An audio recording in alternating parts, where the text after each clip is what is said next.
আজকে বানাচ্ছি একটু অল্প করে চিকেন পকোড়া। এটা আমি ম্যারিনেট করে নিয়েছি একটু লাল লঙ্কা, নুন, হলুদ, ব্ল্যাক পেপার, কাঁচা লঙ্কা, কারি পাত্তা আর একটু ধনে পাতা দিয়ে অল্প করেই বানাচ্ছি। ফ্রাইড তো বেশি না খাওয়াই ভালো। কড়াইতে তেল গরম করতে বসিয়ে দিয়েছি, গরম হলে এগুলো ছেড়ে দেবো। তেলটা গরম হয়ে গেছে, এগুলো ছেড়ে দিলাম চিকেনগুলো।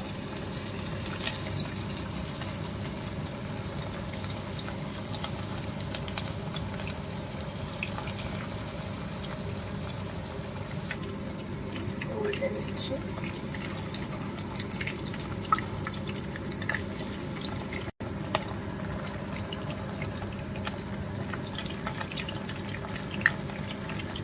ভাজা ডান বের করে নিচ্ছি, তেলগুলোকে ভালো করে জড়িয়ে এখানে টিস্যু রেখেছি যাতে কি এক্সট্রা তেলগুলো অ্যাবজর্ব হয়ে যায়।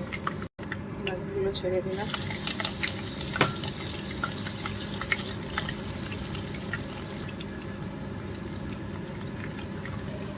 সেকেন্ড রাউন্ডও ডান, নামিয়ে নেবো এখন এগুলোকে।